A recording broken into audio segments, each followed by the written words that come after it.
Well, I mean, it's a step in the right direction, but it's too late. I mean, it's not going to save the family that burned to death in front of everybody alive.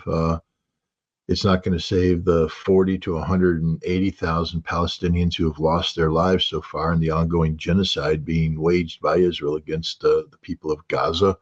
Um, it's not going to save the thousands of people who have perished in Beirut because of the collective punishment policies of Israel. All of these are war crimes.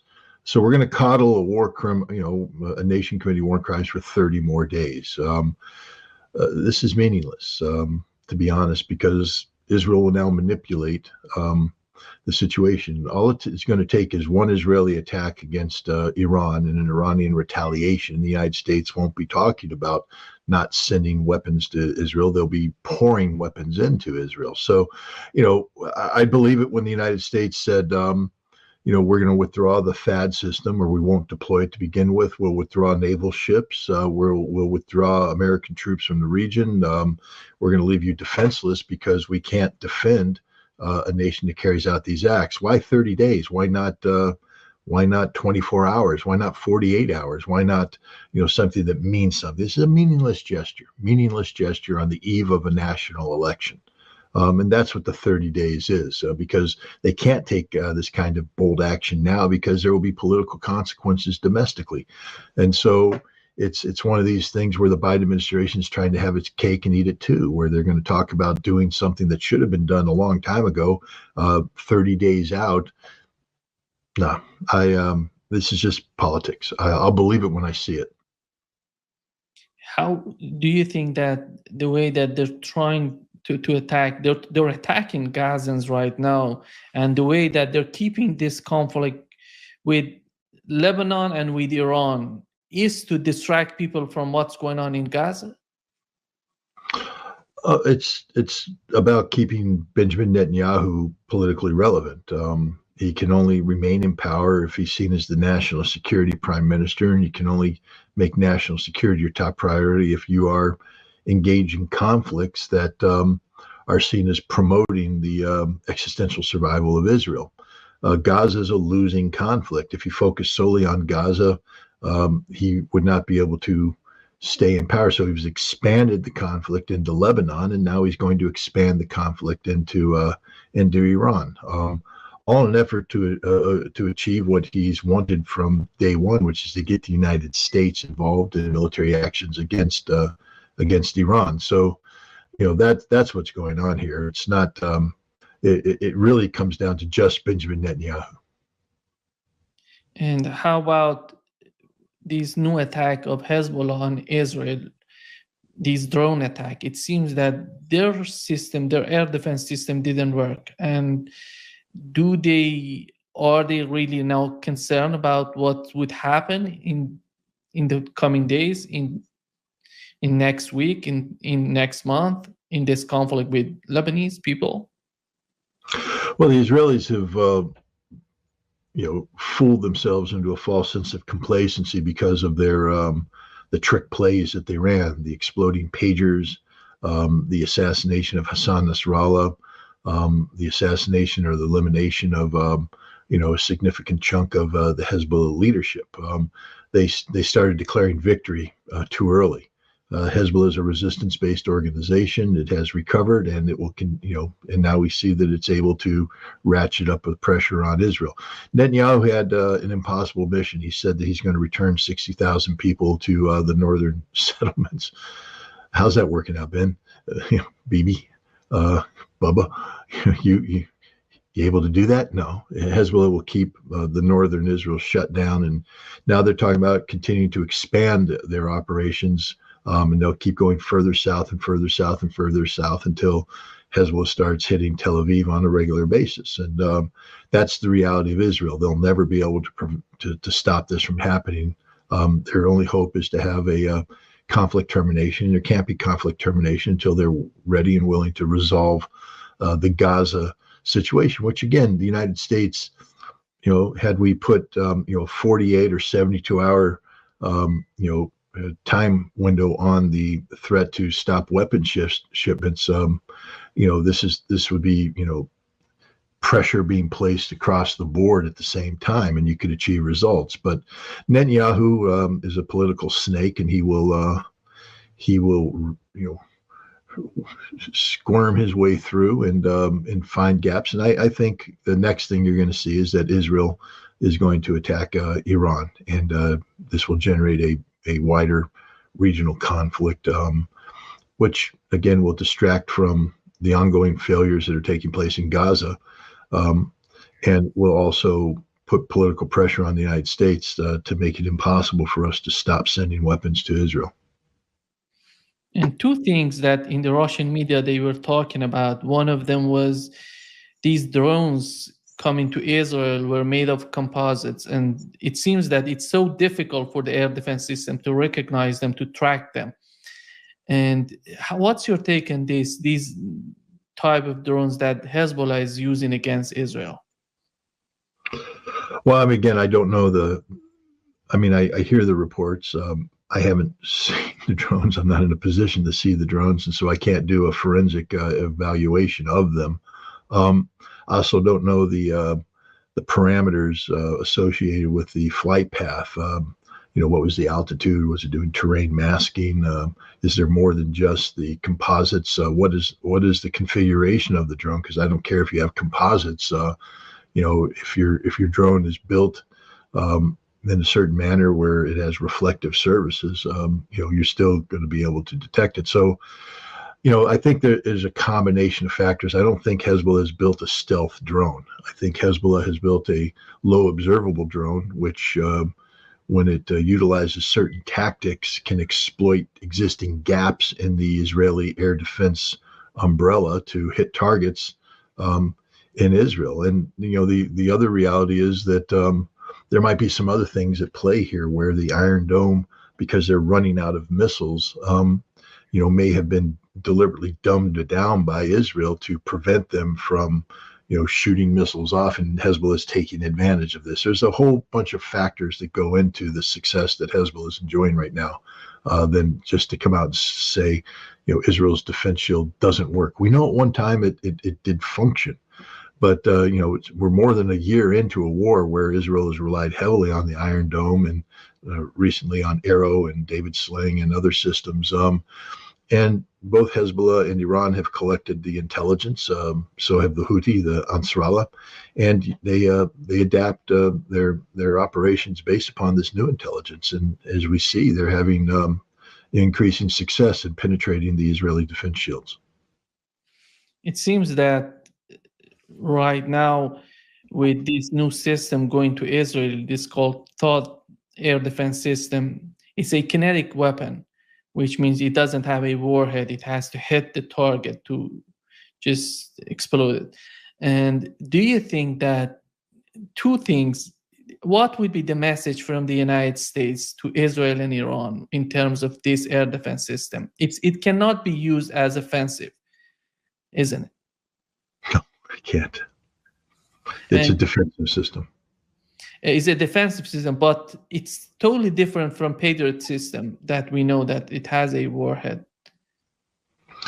Well, you're talking about the methods of engagement. The THAAD is a kinetic system, but it's still guided by radar to the target.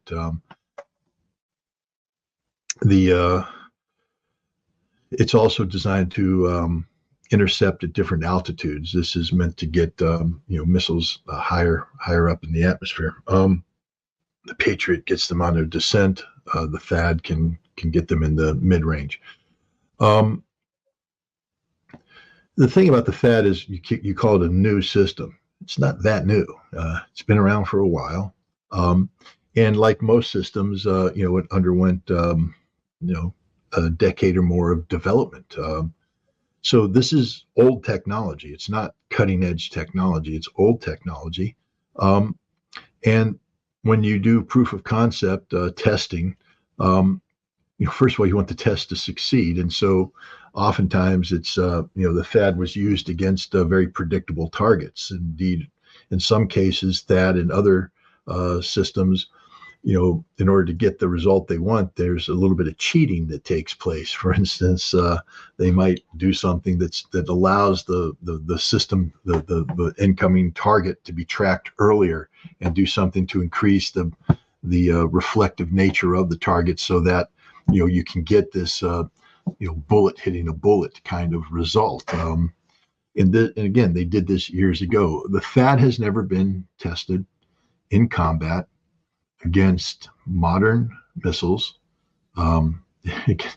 hypersonic missiles. It can't intercept a hypersonic missile. It can't intercept a hypersonic missile with a separating maneuverable warhead. It can't intercept a normal ballistic missile with a separating maneuvering warhead.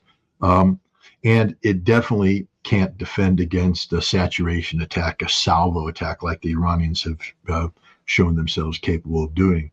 Putting 32 missiles, 40 missiles in the air against the target coming in at the same time. The THAAD system, like the Israeli systems before us, will be overwhelmed and and totally ineffective. So THAAD is a political gesture by the United States to say, here, we're doing something to protect you.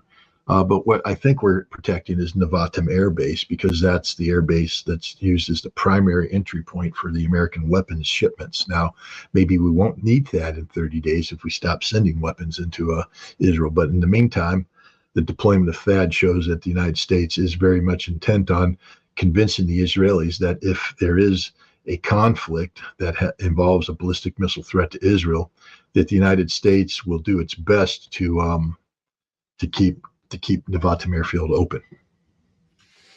And the other thing, in the Russian media, they were talking about Lebanon. They said that it would be a huge defeat for Israel to go underground. From what we've seen so far, how did you find their operation on the ground in Lebanon?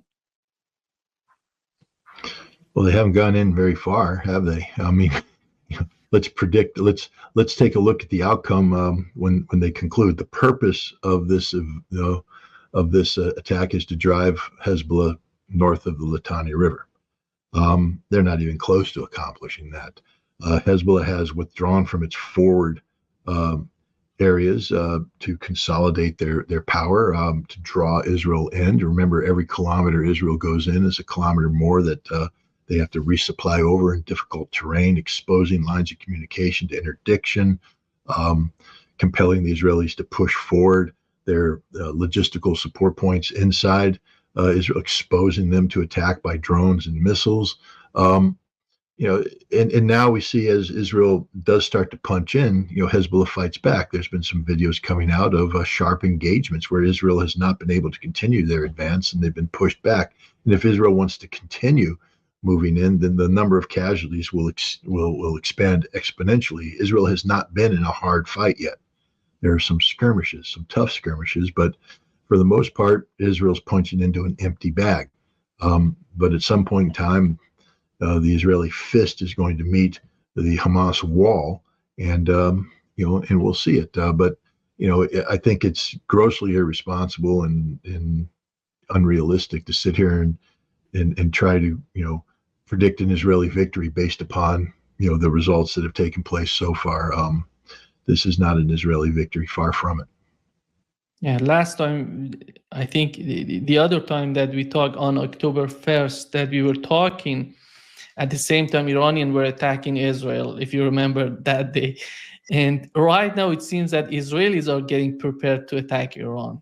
Do you think that they're going to attack Iran? Because recently we had an article in, if I'm not mistaken, Washington Post, they're talking about that Israelis would not attack the nuclear facilities, the oil facilities in Iran.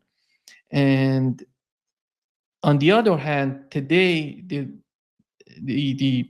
Gallant was talking about, the Israeli Minister of Defense, Gallant, said that their attack on Iran would affect the countries in the region. What does it mean when you put these two messages together? I don't know. I mean, the Israelis are doing a lot of posturing right now, and much of that is for political purposes. The United States, Israel has to be careful, because if, for instance, it strikes Iranian oil targets, the Iranian response will be to shut down Middle East oil production, shut down the Strait of Hormuz, and throw the global economy into absolute paralysis. The American economy on the eve of an election will be spinning out of control, will be devastating for the Biden administration and the Harris candidacy. And if Israel thinks that it can do this and not pay a price, I think they're wrong. And I think the Biden administration is trying to impart that on. So you've heard from the Israelis, okay, we won't hit oil targets. Then you've seen them say, well, we're going to hit nuclear targets. That's been their fantasy. Well, they can't hit nuclear targets. We'll just start off with the reality that the most important nuclear targets, Natanz and Firdos, are underground. And so especially Firdos would require the use of nuclear weapons to destroy it. And that would require Israel to, basically end its policy of deliberate ambiguity and acknowledge we are a nuclear power and that we have used nuclear weapons preemptively. This would trigger Iran's withdrawal from the Nuclear Nonproliferation Treaty and the rapid development of a nuclear weapons capability that would be used in retaliation against Israel and destroy Israel. It has the potential of bringing in Russia and the United States as well. So the United States has said, we don't want you to go down this path as well. So this leaves Israel with doing a retaliation that will strike military targets, leadership targets, maybe some non-oil and gas producing infrastructure targets. But Iran has said, if you do this, we will hit you with a saturation attack, 1,000 missiles, maybe 2,000 missiles coming in and taking out Israel's infrastructure itself. And maybe Israel's willing to risk all this in the hopes of dragging the United States into a larger conflict. But to sit there and talk about the region as well. Look, Saudi Arabia, made peace with Iran, the rapprochement. And many other nations are willing to live with Iran because they believe, that Iran is a regional power with significant military capabilities that can no longer be intimidated, and that rather than continuing to go down the path of forceful containment, that maybe the best path is to learn how to peacefully coexist. And I think the Israeli attack is designed to demonstrate to the nations of the region that Iran is not a power, a superpower, that it is very vulnerable to attack, and that the nation should reevaluate their stance vis-a-vis Iran. I think the Israelis would also seek to simultaneously engender some sort of domestic unrest similar to what happened in 2023 and the aftermath of the death of that Iranian girl that died in police custody because of the hijab violation. But this is all rhetoric. I mean, we have to see what Israel can do. Hitting Iran is a very difficult proposition. Iran is a long way away. There will be the need for refueling. There will be the need to be able to overcome Iran's air defense system. Israel's never attempted something like this before. Russia may be involved both in terms of manning and directing S-400 missile batteries, but also maybe piloting Su-35 interceptor aircraft, maybe integrating their own AWACS aircraft, which can take off and fly a profile over the Caspian Sea to detect any incoming F-35s, F-22s, F-15Is, and vector Iranian air defense to them. There's no guarantee that Israel is going to be able to pull this off. It's a very, very difficult proposition. So I hear a lot of rhetoric coming out of Israel, but trying to transform that rhetoric into reality is it's a tall order. Don't you think that putting 100 American soldiers in Israel with this new air defense system would complicate the situation between Iran and Israel, even the United States? No. First of all, Iran doesn't need to target it. Iran will be able to hit all the sites it wants to hit. There's only 48 interceptors in the THAAD system. If Iran fires 1,000 missiles and all 48 hit, and I'm not much of a mathematician, but that leads me to believe there'd be 952 missiles that are still inbound. And if Iran follows up with another salvo, of 1,000 missiles, the THAAD becomes a totally irrelevant system, easily saturated, easily defeated. And again, it's not, new. This is older technology. It's technology that has its roots in the technology of the 70s and the methodologies of the 70s, as opposed to something new that just came out of the American defense industry brain trust. So the THAAD's not going to be a game changer. It's not going to do anything. It's more of a political statement saying we are here. It's also, to be frank, it's part of the standard force protection package. If we're going to be, because we have Americans, there was like 100 Americans to be deployed to Israel full time. We already have Americans deployed to Israel full time. We have a large number of logisticians, cargo handlers that are, living and operating in Nevatim and other airfields to receive incoming American aircraft and offload them. We already have Americans in harm's way. This is just a standard force protection package that's put in when Americans could find themselves potentially in the middle of a conflict. The threat is identified as missiles. Therefore, the counter to the threat will be an anti-missile capability. THAAD is one of the most advanced anti-missile capabilities the United States possesses, so we're deploying it. But it's not going to change anything. Do you think that what was the question is, many people are asking, what was the necessity of Israel receiving this new air defense system, this THAAD, the air defense system from the United States? Is that related to what has happened to Nevatim Air Base during that attack, that Iranian attack? Did they destroy any air defense system that Israelis wanted to replace it, or it's an additional aid to Israel? Well, again, we don't know the full extent of the damage done by the Iranian missiles. We do know that there were 32 separate impact points on Nevatim. We also know that some missiles came in and hit targets that the Iranians say are related to Arrow 2 and Arrow 3 systems, that these impacts took place before the air raid sirens came off, indicating perhaps hypersonic capabilities. So the fact of the matter is the Israelis don't have an air defense system that works. To integrate THAAD it's been tested. As I said, in I think 2019, THAAD was brought in, and they did the integration test that, you have a different kind of radar that's collecting data. How do you integrate that data into the overall data collection that's taking place, inclusive of American overhead satellites, the Aegis ships that are parked off the coast of the Mediterranean and down the Red Sea, their radar. So you have to find a way to plug in this radar data to integrate it in. So they've already tested it. So the THAAD is literally at this point in time a plug-in, plug-out system. It was deployed in October, integrated. So it's not as though the THAAD is going to radically change anything. It's going to plug in and add its capabilities. Now, the 48 interceptors have different intercept parameters, profiles that'll be factored in. So as a threat comes in, your battle management is going to detect and direct intercepts to take place. I think it's an S-band radar, but I could be wrong. Maybe an X-band radar on the THAAD.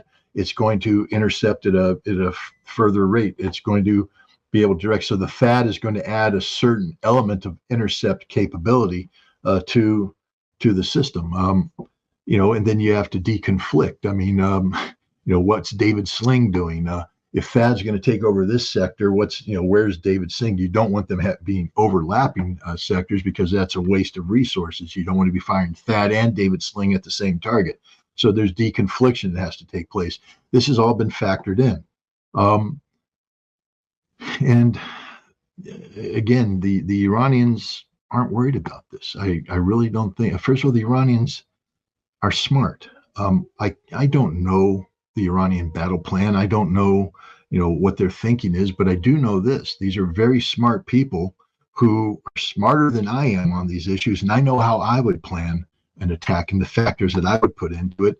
And I'm confident that based upon the plan I could come up with, that I can easily overwhelm every aspect of the Israeli-American air defense umbrella that's been put up there, that it will not stop a concerted attack. And if Scott Ritter can do that thousands of miles removed, sitting in his office at home, I think Iranians who possess far better intelligence, who know the full capabilities of their systems, and have designed their systems. Remember, some of these are newer weapons that have been designed specifically for this purpose. For instance, the Fatah 2 is a solid rocket missile specifically designed to strike Israel. I think the Iranians have this problem set covered, and they will